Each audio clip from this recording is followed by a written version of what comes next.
Alléluia. Salut ton voisin, ta voisine. Dis-à sois la bienvenue, sois le bienvenu, installe-toi bien. Alléluia. Tu le souris, tu dis comment tu vas. Est-ce que tu es dans la joie d'être là ce matin? Alléluia. Je vous salue en même temps au nom de Jésus. Prends déjà ta Bible. Prends ta Bible et ton cahier pour prendre des notes comme des étudiants de la parole. Alléluia Jésus. Qui veut entendre la parole de Dieu? Amen. Personne qui est assoiffé ici. Yes. Et c'est des amoureux ici. Amen. Alléluia. Celui qui a froid, celui qui a soif, j'ose croire qu'il va sortir avec quelque chose dans ce lieu. Amen. Amen. Si tu es venu avec une soif, sache que l'Éternel va te parler. Amen. Et le thème de mon message, je ne serai pas trop long, je serai court, comme ça tu auras soif de revenir entendre la parole de Dieu. Amen. Je vais parler de Jonas. Qui connaît Jonas? Amen. Qui a déjà entendu parler de Jonas? Amen.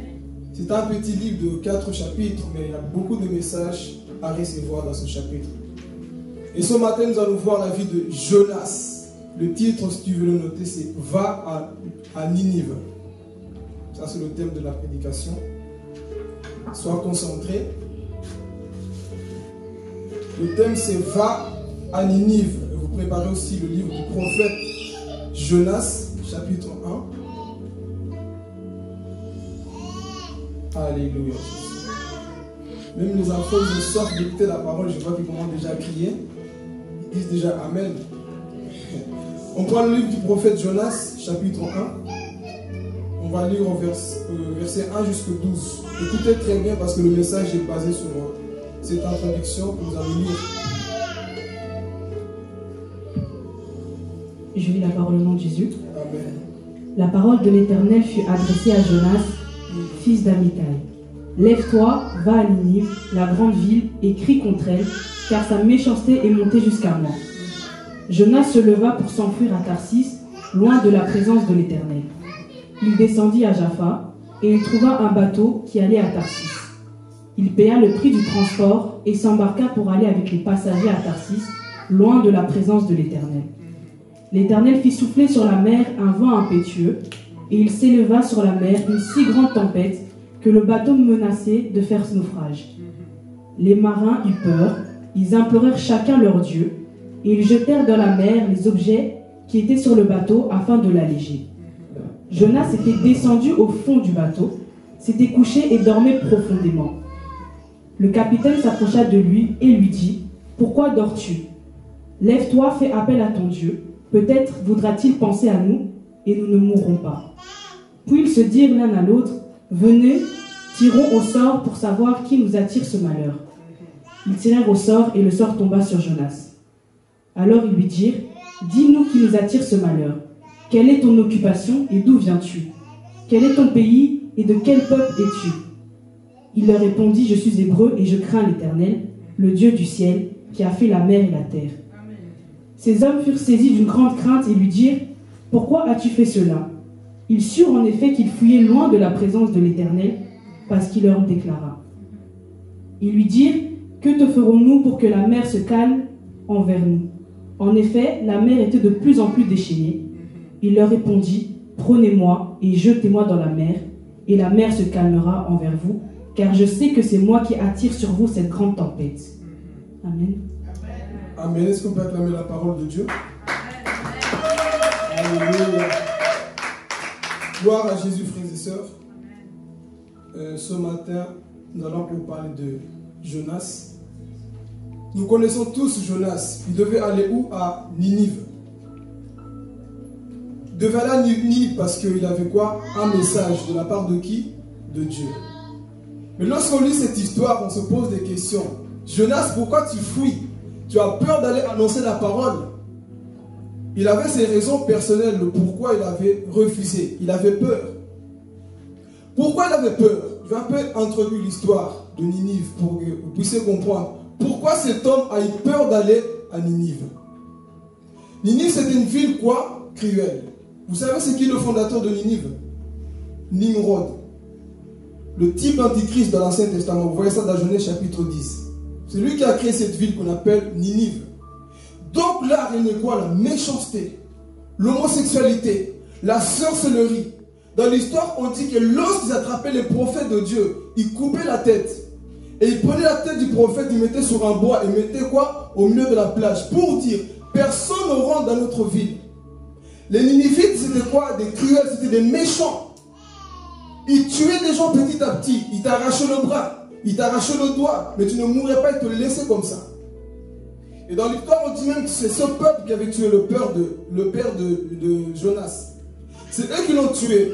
Donc lui, il savait le danger qu'il y avait dans cette ville. Si c'était toi et moi, je pense qu'on allait aussi faire comme Jonas. On te dit, va dans cette ville. Là, on coupe la langue des gens. Là, on arrache les yeux des gens. Là, on tue les gens. Et on te met au milieu de la plage pour que tu sèches dans le soleil. Et Dieu te dit, va prêcher là-bas.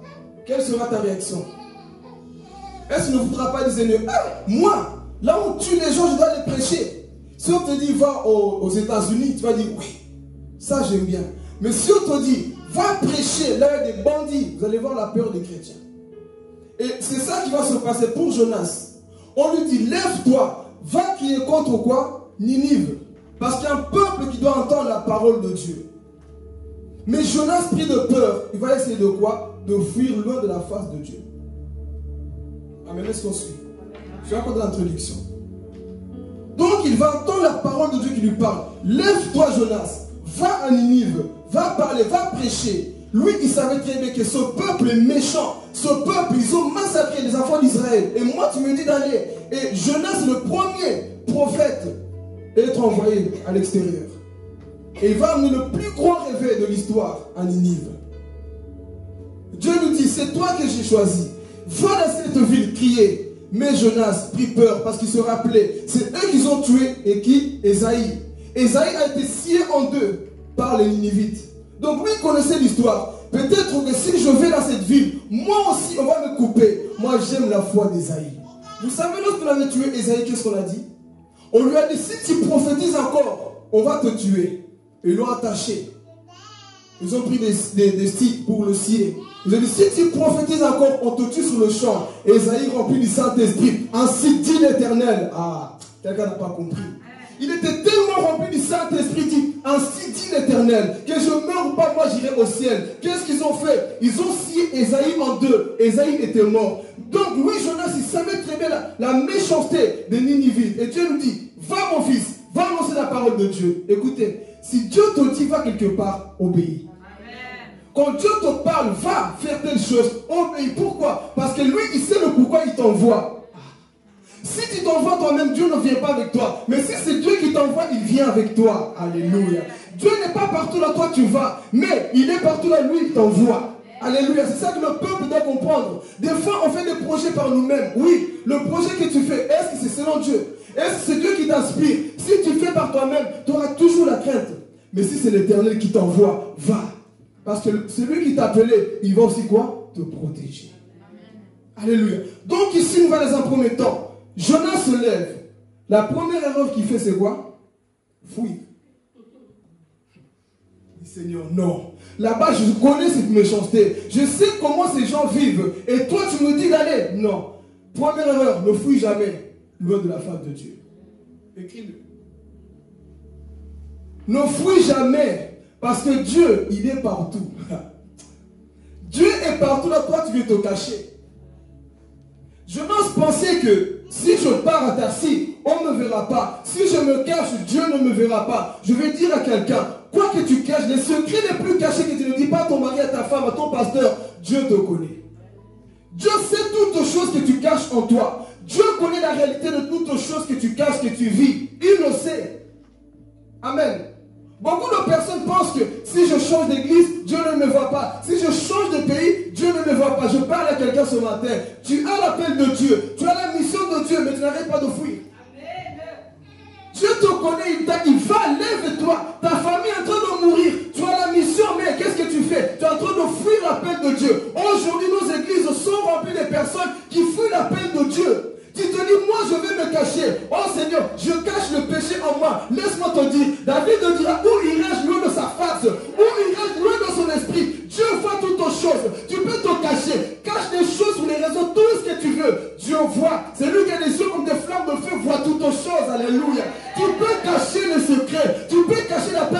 toi. Lui, il te connaît et il te voit.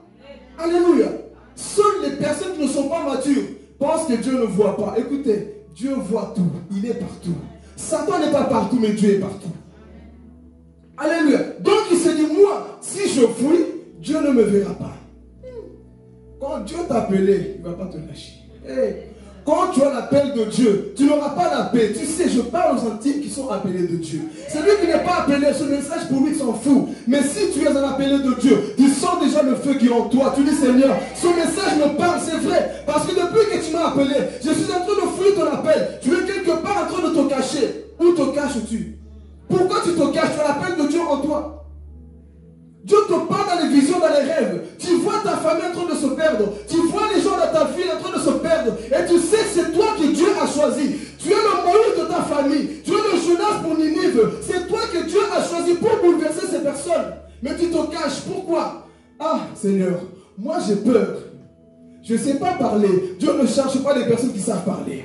Dieu cherche des personnes qui même qui sont disponibles. Dieu ne cherche pas des personnes qui ont étudié la théologie. Ah, je vais parler. Dieu ne cherche pas des personnes qui ont étudié la théologie. Dieu cherche des personnes selon son cœur. Des personnes qui l'obéissent. Des personnes qui viennent faire sa volonté. Seigneur, même si je ne comprends pas, si c'est toi qui m'as appelé, moi j'irai à Ninive. Si c'est toi qui me parles, moi j'irai, je me lève. Parce que je sais une chose, quand Dieu parle, il va t'accompagner. Alléluia. Beaucoup de chrétiens aujourd'hui sont dans la peur. Je ne sais pas parler, je ne sais pas chanter. C'est lui qui t'a appelé, c'est mieux chanter que toi. Alors il peut te communiquer ces dons qui sont en toi. Alléluia. Beaucoup de chrétiens ont cette grâce. Mais j'ai peur de me lever. L'ennemi va me tuer. Écoute, si c'est Dieu qui t'a appelé, même si on te tue, tu pars au ciel. Je préfère mourir pour l'évangile. Je préfère mourir dans l'obéissance que dans la désobéissance. Alléluia. Donc il va se dire, non, moi si je vais à Ninive, là-bas, je connais ce peuple. Ils sont tellement mauvais. Ils vont me tuer. Je vais essayer de me cacher. La timidité qui empêche beaucoup de personnes de vrai aujourd'hui. Tu sais que tu es appelé de Dieu. Tu sens la chose. Tu sais chanter. Tu sais prêcher. Tu as la grâce de Dieu en toi. Mais qu'est-ce qui t'empêche? La timidité. Tu es en train de fuir. Ah, moi, ma voix de crapaud, chanter, moi. Pas moi. Dieu t'appelle, tu es en train de fuir. Alléluia. Dieu ne cherche pas les gens qualifiés. Il qualifie ce qu'il appelle. Alléluia. Il ne cherche pas des personnes qui ont des diplômes. Il ne cherche pas des personnes qui ont étudié la théologie, tout ça. Non. Il cherche des personnes comme David. Je suis en train de perdre les troupeaux. Moi, je suis dans l'intimité. Et Dieu est en train de te regarder. Mais combien de chrétiens aujourd'hui fuient l'appel de Dieu? Tu sais que tu as la grâce de Dieu. La grâce d'évangéliser. Ah, mais j'ai peur, Seigneur. Je ne sais pas parler. Exode 4, 11, Dieu dit quoi? Moïse, qui a créé la bouche? N'est-ce pas moi? C'est lui qui a créé ta bouche, peut t'utiliser. Fais-lui tout simplement confiance. Arrêtons d'offrir l'appel de Dieu. Et c'est ça qui va se passer pour cet homme. Il va fuir. Pensez que Dieu n'allait pas le voir. Hey, ne te cache jamais, mon frère, ma soeur. Ne cache jamais des choses en toi. Tu es peut-être ici. Il y a des secrets que ton mari ne sait pas. Il y a des secrets que ton montant ne sait pas. Que seul toi tu caches. Et tu n'es pas en paix à cause du secret que tu as caché. Beaucoup de personnes cachent des choses en eux comme Jonas. Tu es en train d'offrir l'appel de Dieu. Pourquoi tu caches des choses? Celui qui cache des choses n'est jamais heureux. Celui qui cache des secrets les plus profonds n'est jamais heureux. Mais celui qui est dans la vérité est toujours heureux. Pourquoi? Parce que je ne suis plus condamné, j'ai dit la vérité. Amen. Alléluia. Et c'est ça qui va se passer pour cet homme. Il va fuir et il part. Deuxième point qu'il va faire, c'est quoi? Il va trouver un bateau. Il dit, hey, Seigneur, toi, moi je te connais. Toi, là, tu viens m'envoyer là, on tue les gens. Fallait me dire, je t'envoie aux États-Unis. Fallait me dire, je t'envoie en Israël. Là-bas, tout le monde écoute la parole. Vous savez, prêcher ici, c'est facile. Mais si Dieu te dit, va à Bagdad. Va en Irak. Va dans les pays là où il y a la sorcellerie. Va en Bénin, partout. Là où la sorcellerie enlève comme ça. Va prêcher. Vois des cailloux qui viennent sur ta tête. Mais si tu es rempli du Saint-Esprit, tu dis, Seigneur, j'y vais. Alors, qu'est-ce qu'il va faire? Il va trouver un bateau. Commence à fuir dans la mauvaise direction. Il rentre dans la barque. Qu'est-ce qu'il fait? Il paye. Dis avec moi, il paye. Il paye son trajet. Je vais parler. Beaucoup payent le péché. Comme Jonas, tu as l'argent pour payer le péché. Tu voulais fuir. Est-ce que Dieu t'a dit de monter dans cette barque pour fuir? Et tu payes le temps. Il a mis sa main dans sa poche. Je paye. Beaucoup aujourd'hui payent. C'est que tu achètes ce coup dans le péché. Est-ce que c'est ça que Dieu t'a demandé? Beaucoup de chrétiens, c'est que tu achètes. C'est pourquoi? C'est pour la gloire de qui? Tu achètes le péché. Amen. Tu achètes aussi le péché. Oh Jésus, je vais parler. Beaucoup de femmes aujourd'hui dans leur maison, ils ont des comment on appelle les vibreurs, ma soeur. Ma soeur, c'est ça qu'on dit. Les choses de femmes là. Tu achètes le. Je vais parler, Jésus. Ils achètent ces machins. Qu'est-ce que ça fait chez toi, ma soeur? Qu'est-ce que ces vibreurs, ma soeur, font chez toi? Non, c'est pour avoir du plaisir. Tu achètes le péché comme Jonas. Tu vas payer pour pécher. Tu achètes la cigarette, tu achètes la drogue. Tu vas dans les boîtes de nuit, tu payes de ton propre argent. Je vais parler. Le péché qui va te tuer, toi tu le payes. La vie gratuite en Jésus, tu ne la veux pas. Non, des fois je ne comprends pas le peuple de Dieu. Tu gaspilles tout ton argent, toute ton énergie pour payer le bateau, pour payer le péché. Et tu sais que tu es dans le péché. Tu vas voir des prostituées, tu vas voir ces personnes et tu payes. Oh mon frère, ma soeur, tu es en train de te perdre. Tu fais comme Jonas, tu prends ton argent pour payer. Regarde autour de toi. Combien de choses as-tu payé dans le péché? Combien de choses avons-nous payé aussi? L'argent que Dieu te donne, ce n'est pas pour pécher. L'argent que tu reçois, ce n'est pas pour pécher. Et Jonas, c'est ça qu'il va faire. Il a l'argent. Sa direction, c'était quoi? Ninive, qu'est-ce que tu fais dans son bateau? Pourquoi tu payes son péché, mon frère, ma soeur? Nous savons tous que Dieu n'aime pas le péché. On sait que le salaire du péché, c'est quoi? Mais combien de gens aujourd'hui achètent le péché? Moi, j'ai mon argent. Tu vas acheter des choses, des femmes bizarres que tu mets chez toi dans la maison. Il faut les jeter. Il faut jeter ces choses que tu achètes avec ton propre argent. Parce que ces choses vont t'amener en enfer. Ces choses vont t'amener loin de Dieu. Et c'est ça qui s'est passé dans la vie de Jonas. Il va payer le bateau pour dire, moi j'ai l'argent pour payer, pour pécher, pour se cacher de Dieu. Est-ce que nous ne sommes pas comme ça dans la vie? Combien de fois nous avons acheté des choses? On a fréquenté des endroits avec l'argent. Je pense que pas beaucoup de gens ont fréquenté les boîtes de nuit ici. Oh. Les boîtes de nuit, tu vas, tu payes. Et tu es là en train de danser toutes les danses du monde, tu transpires. Tu pêches pour rien. Ça aussi se paye, le péché. Moi j'ai une grâce. Bon, je n'aime pas me glorifier. J'ai toujours eu peur de mettre mes pieds dans les boîtes de nuit. Je ne sais pas pourquoi, même mon état pas. Moi, mon péché c'était plus voler. Moi, mets ton sac ici, en 1 minute, c'est bon. Il est où? J'avais l'onction. Mais quand il s'agissait comment vite, j'avais des collègues qui disent, viens, on va danser. Il y avait une boîte de nuit qui s'appelait Mondial. Je ne sais pas si ça existe encore. Viens, on y va mondial. Déjà le monde, le nom la mondial. Eh, pardon. J'avais toujours une crainte de rentrer, de mettre les pieds dans les boîtes de nuit. Mais combien de gens aujourd'hui, vendredi, on s'en fout d'église, on va payer, on va boire, on va se saouler. Tu payes le péché, mon frère, fais attention. Alléluia. C'est ça que Jonas va faire ici. Il va payer le péché et il rentre et il se cache. Qu'est-ce qui va se passer? Il part dormir. Tu as l'appel de Dieu. Tu es en train de dormir. La Bible dit qu'il est rentré dans cette barque. Il est parti se cacher en train de dormir. Il dormait. Il dit, ah, je me suis débarrassé de Dieu. Mais la Bible dit quoi? Dieu a envoyé un vent. Mais les gens se disent, la météo n'annonçait pas le vent. La météo, ce n'était pas la saison. Mais Dieu est capable de tout faire. Qu'est-ce qui va se passer? Un vent est parti souffler. Pendant qu'il est en train de dormir, le bateau commence à bouger. Nous ne comprenons plus. Qu'est-ce qui se passe? Le bateau est en train de bouger. Le bateau bouge. Et les gens se posent des questions. Mais invoquons nos dieux. Ils ont tous invoqué leur Dieu. Les vents ont commencé à basculer dans la barque. Et Jonas était où pendant tout ce temps? Il est en train de ronfler. Beaucoup sont en train de dormir pendant que vos familles sont en train d'être secouées. Beaucoup sont en train de dormir comme Jonas pendant que le vent est en train d'arriver. Et c'est à cause de toi que ce vent vient. Qu'est-ce qui se passe? Il est en train de dormir. Le peuple, nous sommes en train de périr. Le vent est là. Qu'est-ce qu'on doit faire? Jeter tout dans l'eau. En fait, ce n'était pas le matériel qu'il fallait jeter. Jonas. C'est lui qui a tiré le malheur dans la vie des enfants qui étaient dans le bateau. Et aujourd'hui, c'est ça que vous voyez. Ah, je vais parler. Tu as fait rentrer un homme dans ta vie. C'est lui la source de ce problème que tu vis. Des amitiés. Tu as fait rentrer quelqu'un dans ta vie qui te cause des problèmes. C'est un type de Jonas. Parce que ces personnes n'ont pas demandé qui es-tu, d'où viens-tu. Je te dis une chose avant, oh je vais parler Jésus. Avant de te mettre en couple, un point, sache d'abord, Jésus, je vais parler, mes soeurs, je vais parler. Dites-moi pas. Avant d'épouser quelqu'un, va les scanner dans l'esprit. Qui tu es, d'où viens-tu? Ah, parce que ma soeur, si tu n'apprends pas à scanner cet homme, il va te causer des problèmes.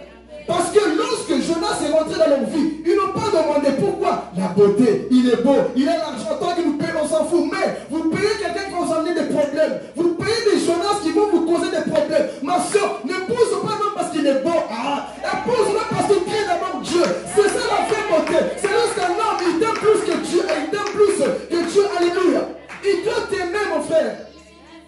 Alléluia. Aujourd'hui, vous voyez des personnes. Non, sans toi, je ne peux pas vivre. Tu es ma love, mon ange, ma baby, tout. Non. Adore d'abord le Seigneur. Ton homme vient dans ta vie. S'il ne craint pas Dieu, mets-le dehors, jette-le dans l'eau. Alléluia. Aujourd'hui, c'est pour ça que les sorts, ils sont blessés. Parce que vous avez accepté quoi? Des choses dans vos vies. Et c'est ces choses qui sont en train de quoi? Faire que le vent vienne dans vos vies. Si je savais, on n'est pas épouser la beauté, mais le cœur qui aime Dieu plus que toi. Alléluia. On n'est pas épouser l'argent. L'argent, c'est rien. Un homme peut être riche, mais s'il n'a pas Dieu, il va te massacrer, ma soeur. Il va te tuer. Combien de personnes, de femmes se suicident aujourd'hui? Ce type-là m'énerve. Aujourd'hui, ils sont dans le mariage. Ils ont envie de tuer leur mari. Ils ont envie d'étrangler leur mari. Pourquoi je me suis marié? Pourquoi j'ai marié cet homme? Fallait prendre le temps de prier. Seigneur, révèle-moi qui est cet homme. Est-ce que c'est un jeune homme qui fout ta colère? Qui est cet homme que je dois marier? Mais non, ta famille te dit, il a l'argent, marie-le. Je ne marie pas l'argent, je marie celui qui a la foi en Jésus-Christ. Alléluia. Je marie celui qui a la foi en Jésus. Mes soeurs, soyez délivrées. Soyez délivrés au nom de Jésus. N'épousez pas parce qu'il est grand de taille. Grand de taille, il va te faire petit. Alléluia. Non parce qu'il est costaud, il est musclé comme Hulk, comme Samson. Cherche pas de Samson, cherche de Jésus. Aujourd'hui, c'est ça qui tue mes frères et sœurs. Non, tu vois, oh, quand je l'ai vu, la chair de vache, la chair de poule. Épouse, on ne se marie pas parce que la chair de poule. On se marie parce que j'ai étudié la personne. Et même, je vais aller plus loin. Va dans sa propre famille, voir comment il ronfle. Je vais parler. Va interroger sa propre famille. Je veux aussi parler pour les soeurs après, j'arrive. Va voir dans sa famille comment il vit. Vous vous mariez des gens, vous ne savez même pas ce qu'il faut dans leur maison. Vous ne savez pas. Parce que il a une voiture BM. BM, cette BM. Oh Jésus. La BM va t'amener en enfer. Alléluia. Cherchez des personnes qui disent, écoute, je t'aime, mais j'aime Dieu plus que toi. Cherchez ces personnes. Vous savez pourquoi? Dites-moi pourquoi. Parce que lorsqu'il va te blesser, Dieu va toucher son cœur et dire, tu as blessé ma fille, va demander pardon. Mais un païen, s'il te blesse, il s'en fout. Il peut dormir dans la colère. Mais une personne qui aime Dieu comme toi, lorsqu'il te blesse, dit, chérie, pardonne-moi, on a mal agi, mettons-nous à genoux, priez à l'Éternel. Le couple chrétien, alléluia. Les problèmes ne rentrent pas. Mais lorsque vous mettez à genoux, vous priez à l'Éternel et vos problèmes sont résolus. Alléluia. Mais vous allez vous marier à des personnes parce que mon tonton m'a dit qu'il est beau, ma famille m'a dit qu'il est riche. Ne te marie pas pour ça. C'est le type de Jonas des fois qui vient dans vos vies. Donc ma soeur, lorsque quelqu'un se présente dans ta vie, ne dis pas oui mais je vais bientôt mourir. Je préfère mourir célibataire que de marier quelqu'un qui va m'amener en enfer. Dites amen. Amen. Je préfère même être comme ça que de marier un Jonas qui va amener que des voix dans ma vie. Je vous assure, je reçois souvent des messages sur Facebook, sur les réseaux. Des gens mariés, j'en peux plus. J'ai envie de le tuer. Je n'en sors plus. Je vous assure, hé, quel niveau de méchanceté. Tu veux tuer ton mari, mais c'est toi qui as dit, oui, c'est pour le meilleur, pour le pire, mais non, tu n'en peux plus. Parce que tu as épousé un Jonas qui t'amène des problèmes. Quand quelqu'un se présente, dit Seigneur, tant que je n'ai pas encore la confirmation, moi, je mets cette personne de côté. Ne dis pas, oui, mais Seigneur, l'âge avance, on s'en fout de l'âge. L'éternité aussi avance. L'éternité aussi, quoi, avance à l'approche. Donc, ne prends pas un Jonas. Certaines personnes dans vos vies sont des envoyés. Un Jonas, quand il est appelé de Dieu, Satan enverra aussi des choses pour étouffer ce que Dieu veut faire. Toi, tu es là maintenant, tu dors plus des insomnies. Surtout les soeurs, quand ils sont blessés. Nous les hommes, ça va. Et à quoi cet égo-là de je m'en fous, je vis ma vie. Mais les soeurs, dès que tu blesses un peu, là, on voit partout, même dans les réseaux. Une femme, lorsqu'elle est blessée, dès que tu lis les statuts, elle est blessée. Dès que tu vois, elle est blessée. Mais un homme, il est charismatique, tu m'as blessé. Dieu, il souffre, mais tu ne le vois pas. Mais les femmes, c'est pour ça que la Bible dit, vous les femmes, vous êtes... Attention, on n'est que deux, là. Attention, après on fouille. On est dangereux, après on fouille. Donc les femmes, dès qu'on vous blesse, écoutez, ayez le courage. Je vous dis, mes frères et sœurs, mes sœurs, ayez le courage de mettre les Jonas comme nous allons le voir après dans l'eau. Le problème avec vous, c'est quoi? Si je le quitte, je ne sais pas, jette-le dans l'eau. Le poisson va l'avaler. Je vais parler. Jette Jonas dans l'eau. Oui, mais si je le quitte, L'Éternel va pouvoir pour toi. Arrêtez de vous marier parce que vous n'avez pas d'argent. Alléluia. Oui, mais si je le jette, comment est-ce que je serai? Comment tu as fait pour vivre sans lui avant? C'est le slogan qu'on dit, oui, sans toi je ne peux pas vivre. Menteur, oui, menteuse. Comment tu as fait pour vivre sans elle avant? Tu étais là en bonne santé. Parce que lui, il vient dans ta vie aujourd'hui. Je ne sais pas comment tu vas continuer à vivre au nom de Jésus. Même si la personne parle, ton Dieu n'est pas parti. Tu vas continuer à vivre. Alléluia. Jeter les chômages dans l'eau. Oh. Le problème, c'est qu'on a peur aujourd'hui. Je ne sais pas. S'il part de ma vie, moi c'est chaos. Je sais une chose. Voilà pourquoi je dis, avant de te mettre en couple, de te marier, sois toi-même à 100%. J'ai entendu des prédications qui disent, oui c'est à moitié, elle c'est 50, toi c'est 50, c'est faux. Tu dois être toi-même à 100%. Alléluia. Parce que Dieu ne crée pas des gens 50%. Non. Lorsque quelqu'un vient dans ta vie, il doit être à 100%. Pourquoi? Parce que s'il est à 50%, il va te créer des problèmes. Il va te créer des problèmes, mon frère. Alléluia. Il va te créer des problèmes. Oui, c'est à moitié. Elle va te compléter parce que toi tu as 50, elle 50. Vous mettez. Non. Avant de te mettre en couple, sois d'abord en bonne santé. Moi j'encourage. Quand on s'est fini avec quelqu'un, j'avais encouragé. Des fois on ne nous écoute pas. Des fois on ne nous écoute pas.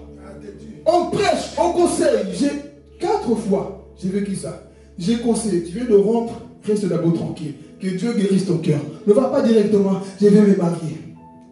Je vais trouver quelqu'un pour... Des fois, tu n'aimes pas la personne que tu te mets avec. C'est juste pour cacher ta plaie là. Mais au fond de toi, tu ne l'aimes pas. C'est juste pour montrer, tu m'as quitté, je vis bien. En fait, tu ne vis pas bien. Pour montrer juste, tu vois, mes soeurs soient des... Parce qu'aujourd'hui, c'est des choses qu'on ne dit pas dans les églises. Hein. On doit les dire parce que aujourd'hui, mes soeurs souffrent. Quand je vois les messages, je lis ça tous les jours. Je sais qu'il y a un travail à faire. Donc toi, c'est fini directement. Oui. J'ai eu ce cas. La personne c'est fini directement, c'est bon. Lendemain déjà. Laisse d'abord que Dieu soigne ton cœur. Que Dieu te restaure. Que Dieu te nettoie. Mais toi non. Dès que c'est fini directement. Mon ange, tu es beau. On se met ensemble. Juste pour cacher la paix. Fais pas ça ma soeur. Non, fais pas ça. Laisse Dieu te consoler et qu'il t'arrange à 100%. Alléluia. Et c'est ça que vous voyez ici. Le vent est venu à cause de qui? Fais attention, tu as peut-être un journal de ta vie. C'est à cause de ça que les vents continuent. C'est parce qu'il y a un Jonas dans ta vie. Parce qu'aujourd'hui, la chair, quand tu aimes, tu as peur de te débarrasser. C'est lui qui aime Dieu, il s'en fout. Je vais parler. C'est lui qui aime Dieu, se dit Seigneur, je m'en fous. Je me sépare de cette femme, de cet homme. Moi, je me donne à toi. Mais le problème, on a pitié de jeter les Jonas dans l'eau. Prenez-les à deux. Allez. Jette-les dans l'eau. Sa mission n'est pas d'être avec toi. Sa mission c'est d'être dans le ventre du poisson. Nous allons le voir après. Sa mission n'est pas d'être avec toi. Donc toi, jette-le. Non, je ne sais pas, il va se suicider. J'ai entendu des gens dire ça. Non, il m'a dit si tu me quittes, je me suicide. Il y en a qui se suicident. Des chantages comme ça. Non, mais si je me quitte, parce que c'est quand même grâce à moi si la personne qui quitte, c'est grâce à toi. Je vous dis une vérité, mes soeurs. Il faut me payer à la fin. Il faut me payer. Un homme sait jouer la comédie. Un homme. Toi, tu es là en train de parler. Il est en train de faire semblant de pleurer. En fait, il ne pleure pas. Vous pleurez, mais un homme, il ne pleure pas, il est en train de faire semblant. Tu me quittes, je veux me suicider. Et puis il coupe le téléphone, il ne te répond plus. Et après, c'est toi qui commences à te faire des soucis. Mets-le dans l'eau. Jette-le dans l'eau, vis ta vie. Oh. Vis ta vie, laisse les journaux dans l'eau. Alléluia. Mais le problème est ça, soyez délivrés. Vous êtes trop sentimental. Non, Jérémie 7 nous dit quoi? Maudit sur l'homme qui se confie dans l'homme et qui prend la chair comme appui. Ton appui, ce n'est pas ton chéri. Ton appui, c'est Jésus. Ton appui, ce n'est pas ton chéri. Ton appui, c'est Jésus-Christ. Alléluia. Donc si l'homme part, Jésus ne part pas. Si l'homme part, Jésus est fidèle. Dans ma vie, je reste fidèle avec mon Jésus. Va-t'en, prends tes affaires, va dans l'eau. Si tu m'aimes, tu vas rester. Si tu n'aimes pas, tu pars. Au nom de Jésus, tu pars. Laisse-moi en paix. Aujourd'hui, beaucoup n'ont plus de paix. Parce que tu vois cet homme qui part au nom de Jésus. Et tu dis bye bye, va-t'en. Celui qui m'aime. Écoutez, celui qui t'aime ne partira jamais.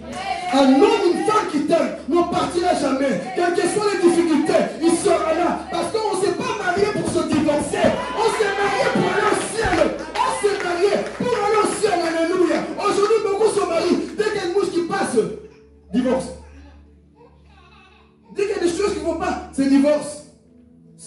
Jonas qui vient dans nos vies.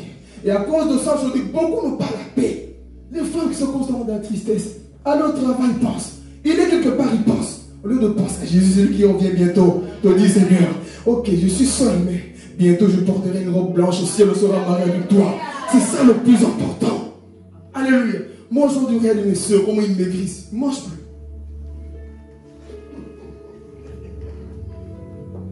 Ils ne mangent plus. Écoutez, toi, depuis que la personne t'a abandonné, tu ne manges plus. Mange la tchéké. Mange les fous, mange les madesses, mange bien. Montre que sans toi, je peux continuer à vivre parce que avant que tu viennes, moi, je vivais. Donc, je mange les fous, les madesses et je médite ta parole. Oh, je lis la Bible, je me réveille à 4 h du matin. Je médite ta parole parce que ce n'est pas l'homme qui fait ma joie, mais c'est Jésus qui fait ma joie. Alléluia. Et si tu atteins son niveau, mon frère, ma soeur, tu iras loin avec Jésus. Tu iras loin avec Jésus. Et les sentiments vont venir, oui, tu vois les bons moments. C'était des bons moments, mais dans le péché aujourd'hui. C'est avec Jésus que je désire marcher. Alléluia. Donc n'aie pas peur de jeter ces Jonas. Donc le vent est venu. Commence à souffler. Le vent est en train de souffler dans la vie de beaucoup de personnes aujourd'hui. Vous ne voulez pas écouter les oreilles là. Des fois, on peut tirer les oreilles. On te donne des conseils, on prêche. Mais des fois, on n'écoute pas. Alors ici, je vais parler de 3 types de vents que la Bible démontre. 3 types de vents qui ont touché les 3 bateaux que je vais parler ici. Le premier vent qu'on voit, le vent de la désobéissance. Tu traverses des tempêtes, c'est parce que tu es dans la désobéissance. Le vent vient contre ta vie, c'est parce que tu es quoi? Dans la désobéissance comme Jonas.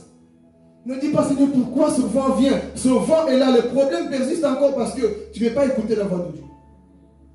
Ça, c'est le premier vent. Notez-le. Le vent de la désobéissance qui vient. Parce que ne pense pas que tous les vents viennent que pour te tuer. Il y a des vents qui viennent aussi pour tester ta foi. Nous allons voir ici, deuxième vent. Le deuxième vent, c'est le vent de l'épreuve.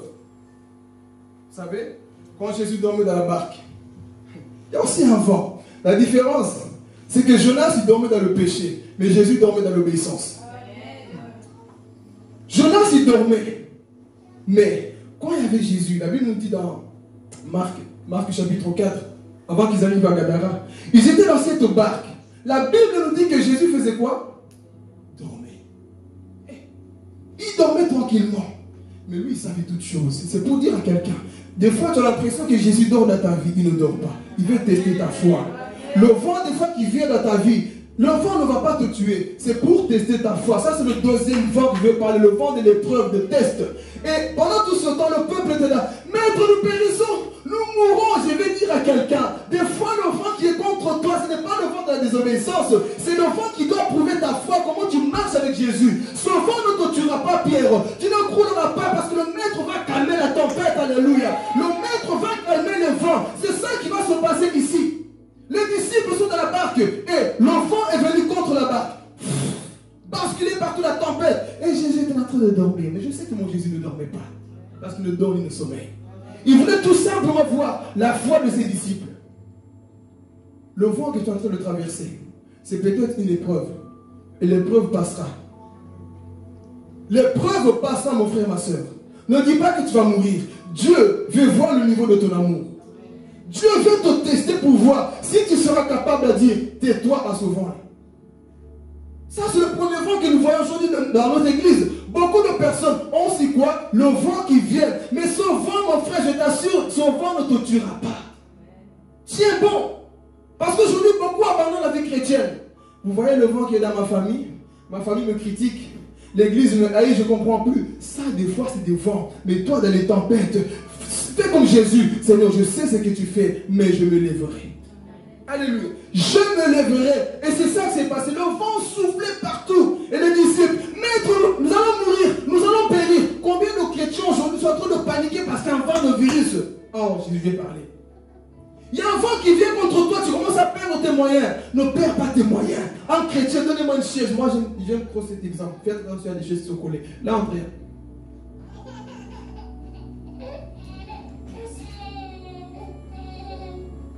Les vents qui viennent partout.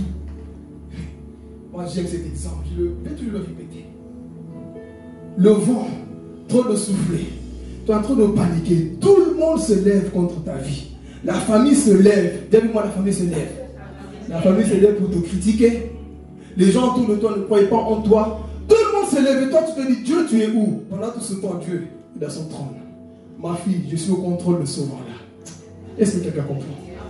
Tout le monde est en train de te persécuter au travail, tu ne comprends plus. C'est des vents que tu es en train de traverser et tu te poses des questions. Seigneur, est-ce que cette vie chrétienne c'est vraiment pour moi? Parce que je ne comprends plus, tout m'abandonne, même le travail, tout est fermé. Maladie gauche à droite, c'est une épreuve que tu es en train de traverser. Tout est en train de se lever contre toi. Et pendant tout ce temps, Jéhovah est assis sur son trône. Alléluia. Il est assis sur son trône. Et toi tu es en train de paniquer, tu dis, ma fille, calme-toi. Exode chapitre 14. L'Éternel combattra pour vous. Gardez le silence. Pendant l'enfant que tu es en train de vivre, garde le silence parce que l'Éternel combat pour toi. Alléluia. Et le vent continue à bouger. Et toi tu es là. Satan s'élève partout. Tout le monde s'élève. Alléluia. Satan s'élève pour te tuer. La maladie s'élève pour te tuer. Et pendant tout ce temps, Jésus est assis. Jésus est assis. Mais lorsque Dieu se lâche, lorsque lui se lève, comme la Bible dit dans Job, mon rédempteur est vivant, il se lèvera en dernier. Et lorsqu'il se lève, il dit, tempête, tais-toi. Ah, Jésus, il dit, tempête, tais-toi. Alléluia. Des fois, c'est ça qu'on pense. Il est assis, il dort, non. Il est en train d'observer, ma fille. Est-ce que tu vas tenir? Est-ce que tu vas tenir?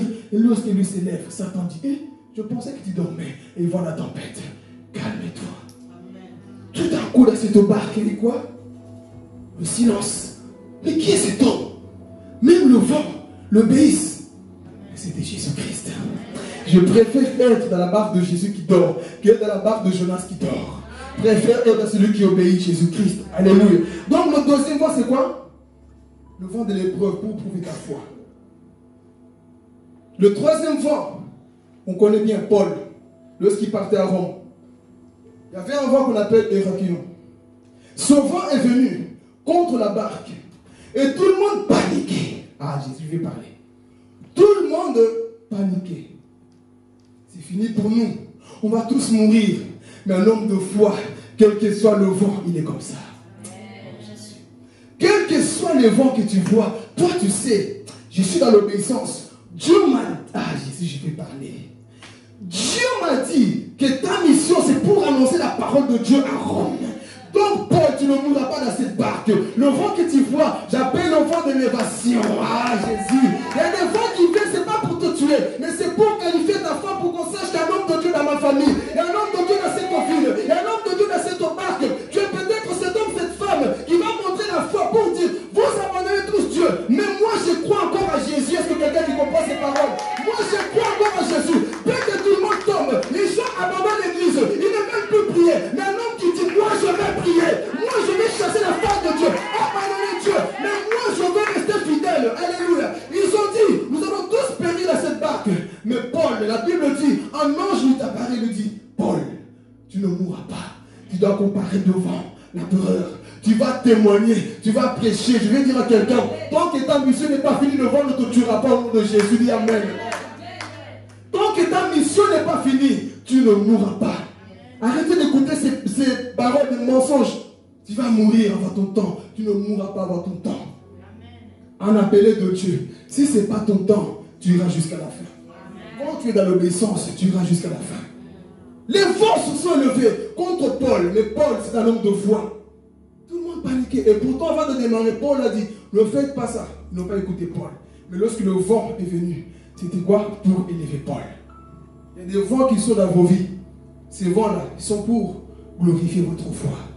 Voilà pourquoi lorsque tu vois le vent qui est dans ta famille, autour de toi, il y a la tempête. Toi, tu dis, je sais pourquoi cette tempête est là. Parce que moi, je suis là.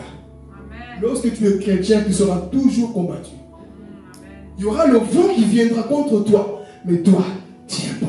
Ce vent ne te tuera pas, Paul. Tu as une destinée pour aller au ciel. Ah, Jésus. Amen. Tu as une destinée pour aller au ciel. Donc, le vent qui est là, c'est pourquoi prouver ta foi. C'est ce vent-là que Dieu des fois envoie. 3 types de vents. Et nous retournons à Jonas, dans la barque toujours. Les vents sont en train de souffler. Messieurs, tu es où? Les gens sont en train de paniquer. Et le capitaine s'est souvenu que il y a quelqu'un qui dort en bas. Allons le réveiller. Quelqu'un qui nous a payé. Mais c'est qui cet cet homme. Voilà pourquoi je dis, avant de mettre quelqu'un à prêcher ici, ouais, je vais parler. C'est fini les bêtises qu'on a fait avant. Avant que tu montes ici, on va mettre les genoux par terre. Avant que tu prennes le micro, on va. Parce qu'il y a des sorciers qui prennent le micro pour empoisonner. Il y a des personnes qu'on fait rentrer dans nos vies, sont des jeunesses qui sont dans la désobéissance. Non, mais parce que la personne décortique bien la Bible, il prêche bien, a une belle voix, on va quand même te analyser. On ne met pas les gens parce qu'ils chantent bien. On ne met pas les gens parce qu'ils prêchent bien. On ne met pas les gens parce qu'ils jouent bien. Mais Dieu doit révéler le cœur de la personne. Alléluia. Que Dieu montre qui tu es réellement. Parce que des fois, on fait des choix par des sentiments. Oui, mais monte dans mon bateau. Tu fais rentrer un Jonas qui va te créer des problèmes. Tout le monde n'est pas le bienvenu chez toi à la maison. Je vais parler. Tout le monde n'est pas bienvenu parce qu'il y a des sorciers qui sont envoyés exprès pour vous envoûter. Donc, demandez la révélation de Dieu. Demandez, Seigneur, qui est cette personne? Ne pense pas que tu es un homme Superman qu'on ne peut pas toucher. Tu fais rentrer un soc au Dieu, on va t'empoisonner un jour. Il tue ta vie spirituelle petit à petit. Surtout quand je ne me vois pas spirituellement. Le diable va dire, oui, il néglige ces choses, on va le tuer, on va le massacrer. Faites attention aux gens que vous faites rentrer dans votre marque. Faites attention aux gens que vous faites rentrer dans vos vies. Souvent, c'est des envoyés. Des fois, c'est les envoyés qui viennent dans vos vies. Mais vous, non. Parce que, non, Jésus a dit être bon, l'hospitalité, c'est bien. Ok, mais sagesse. Dites avec moi, sagesse. J'ai des témoignages vivants ici. J'ai une personne que j'ai connue, faisait rentrer tout le temps. Jusqu'au jour, un Sokodio est venu. Toute la famille détruite. Le père a commencé à coucher avec sa fille. Parce que le diable a fait des choses dans cette maison. Les problèmes ont commencé. Les enfants se réveillaient avec des choses bizarres. Pourquoi? Parce qu'il y a un homme qui était rentré dans cette maison. Des fois, c'est ça aussi les Jonas. Mais toi, non. Au nom de la gentillesse, tout le monde, même les amitiés. C'est ma copain, c'est ma copine. C'est ma meilleure amie. C'est mon ami. Il y a des amis qui vont vous empoisonner. Écoutez, le diable sait une chose. Pour t'arrêter, il va envoyer des personnes qui vont tuer ta foi. Parce que s'il t'envoie des chrétiens, c'est normal. Mais il va t'envoyer un chrétien bien déguisé, mais c'est un loup qui va te tuer. Un jour, il y avait une soeur. J'ai lu son témoignage. Cette soeur, elle était étudiante. Des choses qui se passent. Au lycée, il y a des choses qui se passent. Universitaire. Que Dieu aime les étudiants. Soyez forts en esprit, les filles. La soeur, elle disait que Satan m'avait envoyé dans une école pour envoûter les filles. Et personne ne remarquait cette sœur. Personne ne savait que cette personne était quoi? Dans la désobéissance de la sorcellerie. Non, on mange tout ce qu'elle nous achète et la personne avait toujours l'argent. On ne savait pas d'où elle tirer l'argent. Dans le monde spirituel, elle recevait toujours quoi? De l'argent. Ils ont fait rentrer cette amitié-là. Et qu'est-ce qui s'est passé par la suite? Ils ont commencé à se changer des habits, des vêtements. En soi, les habits qu'ils portaient, c'était pour laver leur esprit. Et ils perdaient la mémoire, ne réussissaient plus dans la vie. Stérilité, plus tard, ils n'arrivaient pas à enfanter. Beaucoup de choses arrivaient dans leur vie. Pourquoi? Parce qu'on accepte tout. Ma copine. Un chrétien n'a pas beaucoup d'amis. Un chrétien n'a pas beaucoup d'amis. Il discerne qui doit marcher. Jésus avait 12 disciples. Mais dans les 12, il a réduit. Il avait Pierre, Jacques et Jean. Mais dans les 3, il a réduit. Il n'y a que Jean. Un chrétien n'a pas beaucoup de suiveurs, n'a pas beaucoup d'amis. Parce que c'est lui qui a beaucoup d'amis, Proverbe le dit. Les a pour son malheur, pour sa ruine. Mais non, tu veux être connu, tu veux être entouré de tout le monde. Fais attention. Tout le monde qui rentre dans ta vie ne veut pas ton bien. Surtout à ce temps de la fin que nous vivons. Tous ceux qui rentrent dans vos vies ne veulent pas votre bien. L'homme est mauvais. Hein? Bon, écoutez les histoires. Meilleur ami soi-disant, elle a empoisonné sa copine. Et toi, tu crois que ça ne peut pas t'arriver? Fais attention. Sélectionne les personnes avec qui tu dois marcher. Parce qu'un jour, on va te retrouver bagarre, mort. Pourquoi? Parce que tout le monde entre. Comme ces peuples ils ont fait. Au lieu de demander au départ, mais qui es-tu? Tu viens nous payer, ok. Mais c'est après. L'homme est comme ça. C'est lorsqu'il y a des dégâts. Si je savais. Et ils ont dit, tu viens d'où? Je suis hébreu. Oh! Dès qu'ils entendent le mot, donc c'est à cause de lui. Hein. C'est à cause de Jonas qu'on souffre en fait. Oui. Et la Bible dit qu'eux-mêmes, ils ont constaté que Jonas faisait quoi? Il est en train de fuir Dieu. Et ils ont compris, ah ok, qu'est-ce qu'il faut faire? Lui-même a confessé. Prenez-moi, jetez-moi dans l'eau. Vous pensez qu'ils ont eu pitié? Ah, c'est toi qui me crée des problèmes. Ah, tu sais. Venez les gars, c'est lui le coupable. C'est sa faute qu'on n'avance pas dans la vie. C'est lui qui bloque notre destinée. Ah, c'est lui, prenez-le. Voilà pourquoi des fois, ne sois pas un chrétien trop bébé, sentimental. Oui, mais c'est mauvais ce que vous faites. La vie chrétienne, c'est une vie de décision. dans l'eau. Oh. Si la personne ne t'amène pas la paix, mets-le dans l'eau, jette Jonas qui te crée des problèmes. Même les chrétiens aujourd'hui, Jésus a dit être amour. Amour quoi? Amour avec un serpent. Ah, je vais parler Jésus. Soyez délivrés au nom de Jésus. Toi non, monsieur amour, madame amour. Non, non. Oh Jésus, si vous voyez les scandales qui se passent dans le corps de Christ, il y a encore des personnes. Non, Jésus c'est un agneau. Le même agneau peut devenir un lion. Il va te dire, quitte cet endroit, pars de ma vie. Alléluia. Quitter ces endroits. Et Jonas va rentrer. On va constater que c'est à cause de lui. Il faut le jeter. J'imagine les chrétiens yo-yo. Les chrétiens qui veulent être amour, plus amour que Jésus. Non, mais si vous le jetez dans l'eau, il va mourir. Hein? Si vous le jetez, il ne sait pas nager d'ailleurs. Au milieu de l'océan, vous allez jeter un homme. Vous allez jeter un homme. Vous êtes des assassins. Hein? Je ne suis pas un assassin. Le premier assassin, c'est lui. Parce qu'il savait qu'il est désobéissant, il est rentré dans ma vie. Donc il va sortir dans le même chemin. Sors Jonas. Quitte ma vie, sors d'ici. Quitte-la. Ils ont pris Jonas. Ah, vous allez vraiment me jeter? Vous allez me jeter dans l'eau? Oui, on va te jeter dans l'eau. Ils ont pris Jonas. Jette. Dis à ton voisin, jette ton Jonas.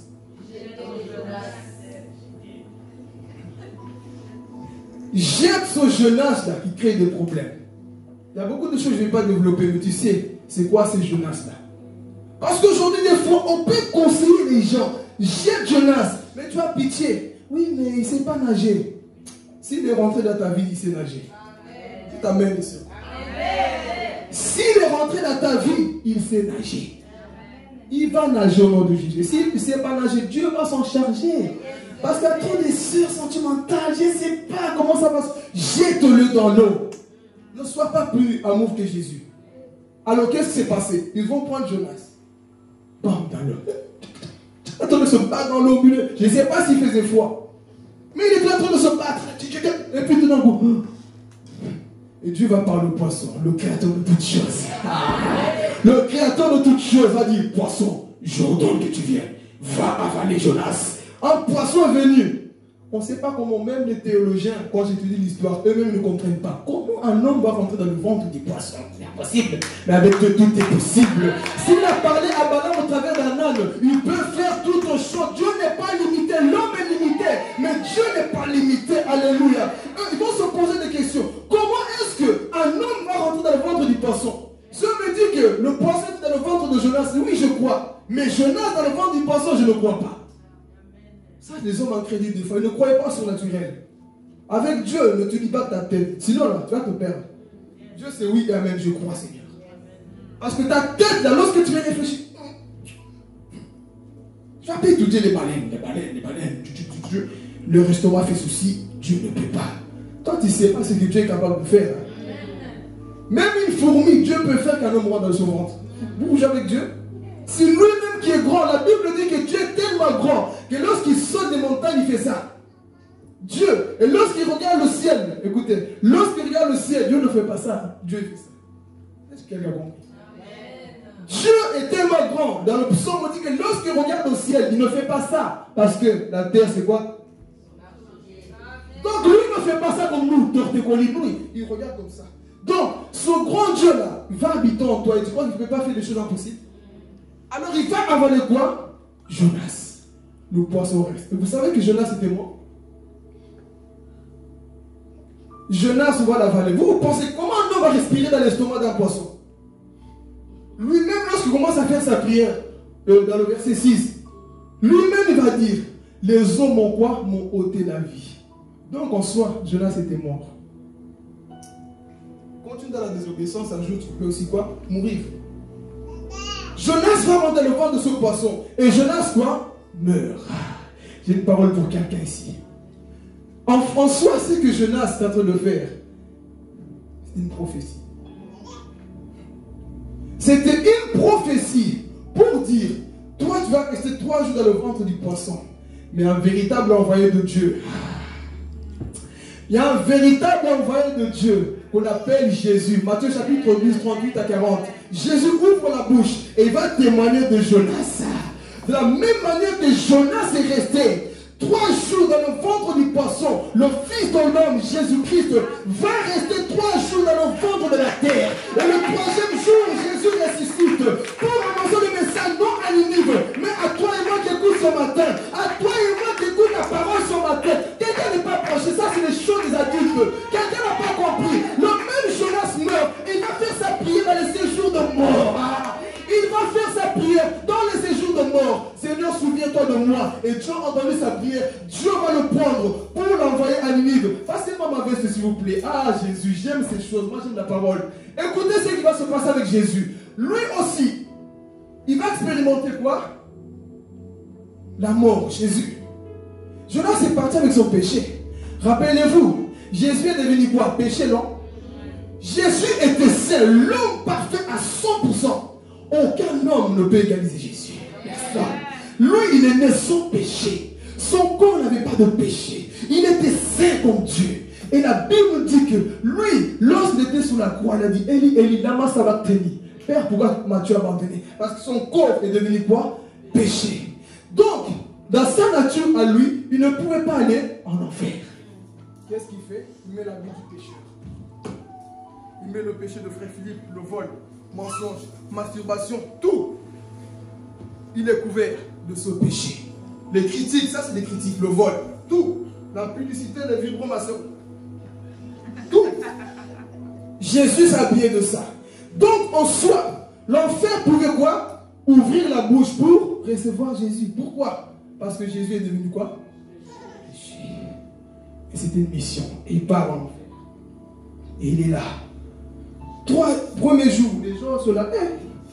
Les démons disent, mais c'est pas l'homme qui était sous la croix, soi-disant Dieu. Mais il ne savait pas que c'était une mission. Il était là, couché. 2e jour, Jésus mort. 3e jour, résurrection. Amen. Amen. Résurrection de Jésus. Les démons disent, c'est toi. Je suis venu ici pour déposer le péché de l'humanité. Je suis venu déposer le péché de frère Philippe. Frère Philippe, si tu crois en moi, tu n'iras plus en enfer.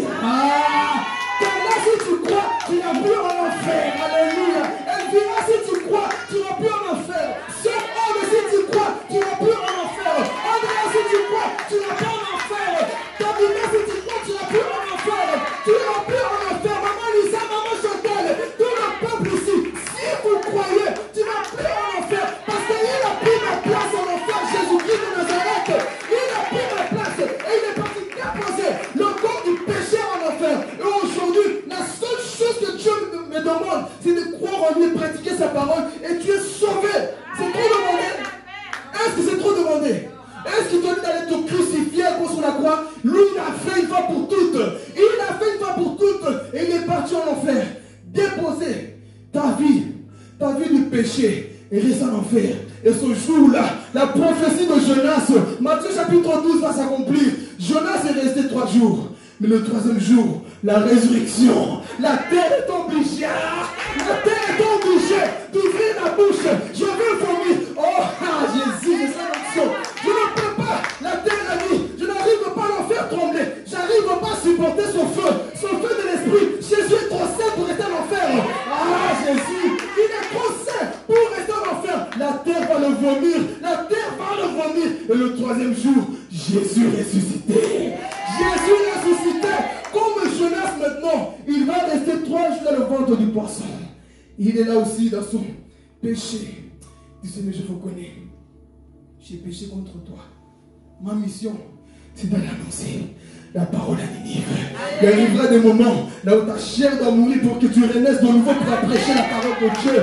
Que ton corps, ta chair meurt, crucifié, pour que tu ressuscites maintenant. J'étais mort avec Christ, mais ressuscité en lui en nouveauté de vie. Maintenant, je peux prêcher la parole. En soi, Jonas va connaître une sorte de baptême. Baptême d'eau, tu meurs. Et lorsqu'il était mort, il va ressusciter. Et Jésus, Dieu connaît ta direction. Dieu ne va pas envoyer le poisson à Israël. C'est pour dire à quelqu'un, quel que soit là tu te retrouves dans le ventre du poisson, Dieu sait que tu dois annoncer la parole là où tu dois aller. Dieu sait que tu dois aller à Ninive. Alléluia. Et il va se réveiller. Et parole au poisson. J'ordonne, ouvre la bouche, direction de Ninive. Et la Bible, on nous parle dans le chapitre 2. La parole de Dieu vient encore à Jonas. Lève-toi, va à Ninive. On voit Jonas restaurer. Ah Jésus. On voit Jonas maintenant renouvelé. J'irai prêcher la parole. Alléluia. Jonas maintenant rempli de foi. Il a fait une prière dans le ventre du poisson. Et l'enfer aussi l'a vomi. Comme Jésus. C'est Jésus lui-même qui le dit, c'est pas moi. Jonas était mort. Et il le fait quoi? Ressusciter. Le poisson ouvre la bouche. Wow. Une fois Jonas sorti avec des saletés. Seigneur, débarrasse-toi de cette saleté. Débarrasse-toi de ces crasses-là qui sont en toi pour annoncer la parole. Je vois Jonas en train de se secouer. Ma mission. Et il arrive. Peut-être qu'il voyait les têtes de mort qu'on avait dit. Ah, c'est ici que je dois annoncer la parole de Dieu. Et il arrive. Oui, c'est ici. Et la ville était tellement grande qu'il fallait 3 jours de marche. Une grande ville. Il y avait 120 000 hommes, sans compter les femmes et les enfants. C'était une grande ville qui a été construite par Nimrod. Et le péché régnait. Dès qu'il est arrivé, il dit, ça sent le péché dans cette ville. Justement, quelqu'un un jour m'a dit, ne prêche pas dans une église derrière le péché. Ne prêche pas dans les petites églises. Ne prêche pas parce que sinon ton onction va diminuer. C'est vrai que si j'ai répondu, l'onction ne diminue pas quand c'est chaud, l'onction diminue quand tu pêches. Amen. Quand tu couches avec la femme de Dieu, là l'onction diminue. Mais là il y a le péché, justement, c'est là où je dois prêcher. Ah. C'est là il y a le péché que je dois prêcher. Alors aujourd'hui, beaucoup disent, non, ne prêche pas dans les petites églises. Oh, moi j'ai compris une chose. Même s'il n'y a qu'une seule âme qui m'écoute ici, même s'il n'y a qu'une seule personne, je veux te prêcher de tout mon cœur comme si c'était le dernier jour. Parce que moi je ne regarde pas le nombre, alléluia. La même onction que j'ai cité, Nikita est témoin. Lorsque je suis parti prêcher à Bruxelles, il y avait combien de personnes? 500. J'ai prêché avec la même onction, le même message, sanctification. À la fin des gens en pleurent. Je ne change pas de message. Je prêcherai toujours le message d'équilibre. Alléluia. J'ai prêché parce que moi je ne regarde pas combien vous êtes, mais je regarde le cœur qui a soif de Jésus. Je regarde le cœur qui a besoin de Jésus. Je ne regarde pas ça, mes frères. Mais c'est le cœur qui a soif de Jésus. Et Jonas va comprendre maintenant la mission pour laquelle tu es né. Mon frère, tu es né pour annoncer la parole, pour sortir les pécheurs, pour sauver les pécheurs. Alléluia. Et Jonas maintenant arrive en Ninive, enfin Ninive. Bonjour. Viens annoncer la parole de Dieu. Rempli de courage, il a commencé à marcher. Courir. Répondez-vous. Dans 40 jours, si vous ne changez pas, Dieu va vous détruire. Écoutez, c'est bien intéressant. Répondez-vous, peuple de Dieu. Mais j'ai tout dit les paroles de Jonas. Il y avait encore la méchanceté. Je vais parler. Il y avait encore la méchanceté dans sa prédication. Voilà pourquoi je nous parle même à nous qui exhortons sur les réseaux. Quand tu prêches, sois rempli aussi d'amour. Parce qu'aujourd'hui, des fois, quand on prêche, on pense, comme je l'ai dit vendredi, on est né dans le jardin d'Éden. Moi, je n'ai jamais péché. Vous, répondez-vous. Mais toi, tu t'as oublié que c'est toi qui fuyais même Dieu. Mais on voit, sa prédication ne dure pas longtemps. Sa prédication ne dure pas longtemps. C'est répondez-vous, dans 40 jours, je vais vous détruire, ceci, allez, répondez-vous. Vous savez qui a fait circuler le message? Le roi. Le roi a entendu, il a dit, oubliez un jeûne. On va tous se jeûner, même les mois, les chiens, les animaux, tous, ils ont mis des sacs. Le sac symbolisait quoi? La sanctification. Ils se sont vêtus du sac, de ce sac-là. Ils ont dit, on va se repentir, on va revenir à Dieu. Mais Jonas, malgré tout qu'il était restauré, voilà pourquoi je dis, l'homme est compliqué. L'homme peut être en feu, Dieu l'a parlé, mais avec le temps, il commence encore à affaiblir. Et Jonas commence encore à affaiblir. Il prêche le message, au lieu de dire, waouh, le plus grand réveil, ça a touché 120 000 personnes. Tout le monde, même les rois. Le message que nous prêchons, c'est aussi pour les rois. C'est aussi pour les gens qui sont élevés. Amen. Quel que soit ton argent, tu as besoin de l'évangile. Quel que soit ton poste de roi, tu as besoin de l'évangile. Alléluia. Et Jonas va prêcher. Mais on voit un peu. Il était trop dur. Répandez-vous, sinon péché, vous allez mourir. Non. Quand tu prêches à quelqu'un, utilise le bateau de l'amour et le bateau de la sainteté. L'équilibre. Dites avec moi l'équilibre. Il faut l'équilibre. Si tu prêches avec le bateau de la sainteté, vous êtes dans l'enfer. Si vous ne changez pas, le peuple va te fuir même si tu as raison. Mais si tu mets l'équilibre, le peuple sera attentif. Vous savez quand tu frappes ton enfant, tu ne le fais pas avec toute ta colère. Même quand tu as fini, fais pas ça la prochaine fois. Je t'aime quand même. Dieu est comme ça. Rappelez-vous quand il a parlé à Moïse. Moïse commence à faire le malin. Non, pas moi. Dieu se met en colère après. Mais après, il dit, Moïse, viens. Dieu est comme ça. Donc ici, lui, il va commencer à prêcher. Mais on voit dans son expression, il fait comme Ésaïe. Souvent, l'erreur que les serviteurs de Dieu commettent, c'est ça. Voir les autres comme les moins que rien. Ésaïe, dans chapitre 1, il dit quoi? Répentez-vous, vous qui avez des maisons. Répentez-vous. C'est pas un péché. Et qu'il dit d'avoir des maisons, c'est bien comme on fait ici. Avoir des maisons, c'est bien. Mais que la maison ne domine pas ton cœur. Juste comme ça, répentez-vous la maison, sinon vous allez en faire. Non. Mais l'équilibre, que le peuple sache, on peut être riche, mais la richesse ne doit pas me dominer. Jésus-Christ, c'est la vraie richesse qui doit dominer dans mon cœur. Dites Amen. Alléluia. Et c'est ça, Ésaïe chapitre 2. Répentez-vous les hommes riches, jusqu'au Ésaïe chapitre 6. Lui-même dit, en fait, même moi qui parle, je délivre un pur. Malheur à moi. Des fois, nous sommes aussi comme ces personnes. On prêche, faites attention, nous ne sommes pas comme des Jonas. Donc, il va prêcher partout vers la fin. Il va commencer à prêcher. Répentez-vous, faites ceci. Qu'est-ce qui s'est passé? Le peuple s'est converti, non? Ils se sont repentis, ils ont écouté la prédication, ils ont dit Amen, on change. Regardez maintenant la réaction de Jonas. Est-ce qu'il était content? Et toi, tu vois que les âmes sont touchées. On lui dit, ah Seigneur, vraiment, que la gloire te revienne. Mais Jonas va commencer à se mettre en colère. Tu vois, ces pécheurs, pourquoi ils ont changé? Dans ce que je savais, toi tu es un Dieu miséricordieux. Des fois nous sommes comme ça. Tu n'aimes pas voir le changement de ton frère. Quand ton frère change, toi, est-ce qu'il a vraiment changé? On verra s'il va continuer comme ça. Ça, c'est le Jonas. Au lieu de se réjouir du changement de ses frères, on verra dans 5 ans, peut-être que non. Il croit au meilleur. L'amour, c'est ça. Il croit au meilleur pour la personne. Mais lui, non. Il va commencer à quoi?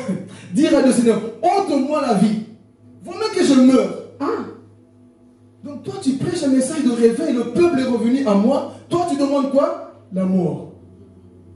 Et Dieu se met comme mon collègue. Messieurs, moi, je t'ai envoyé pour annoncer la parole. Et toi, maintenant, tu te fâches. Pourquoi tu te fâches? Oui, mais...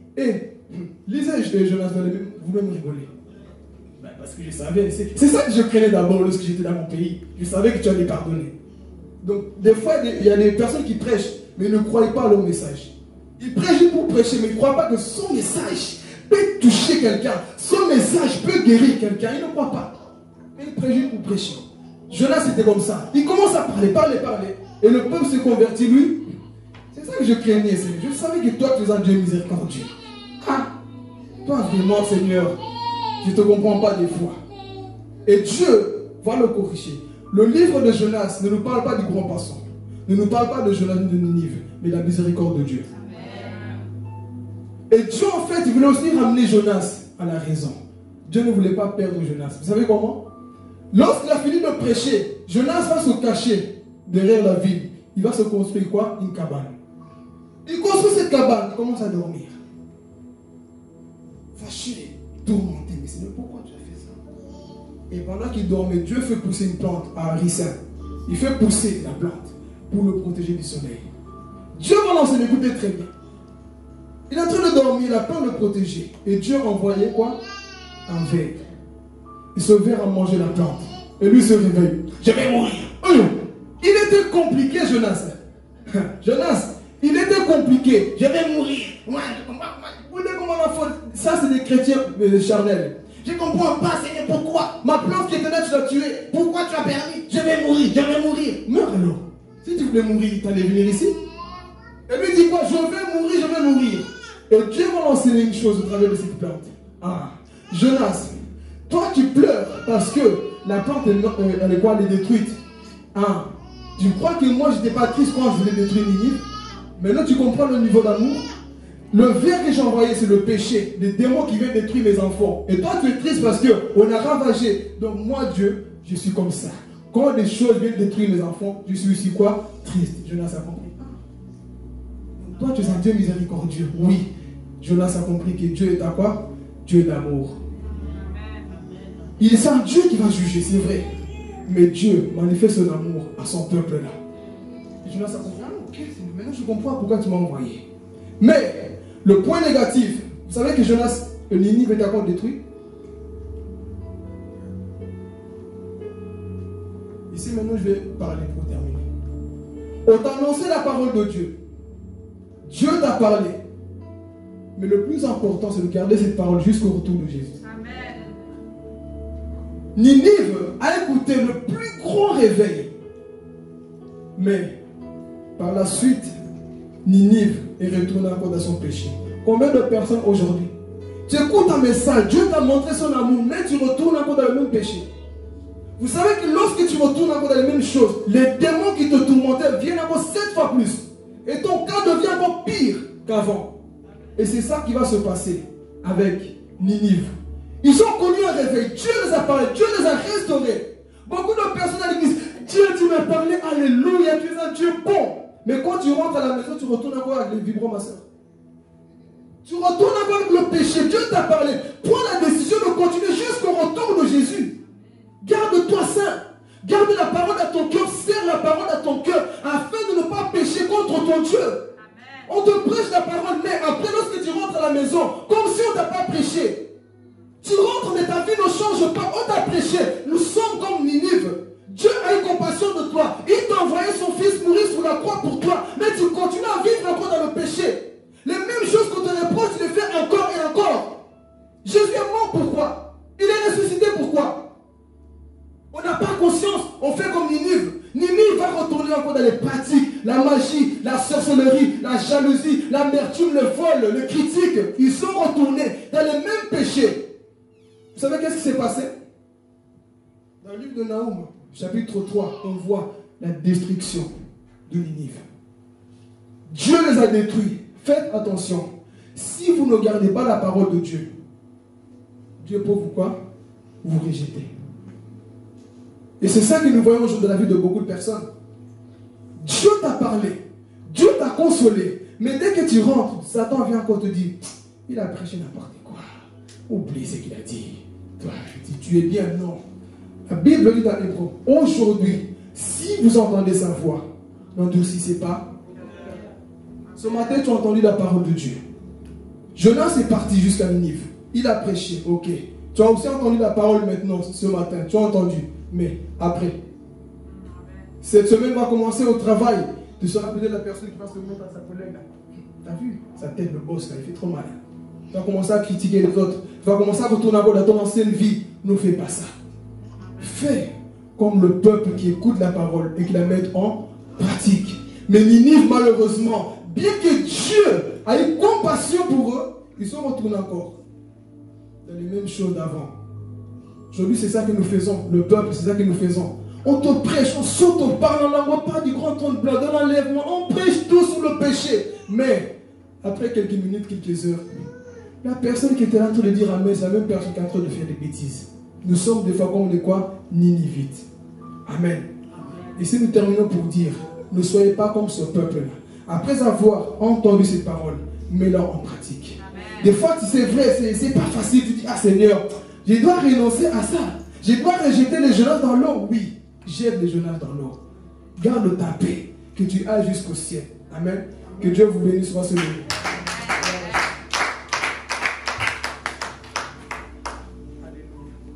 Tu vas prier, tu vas faire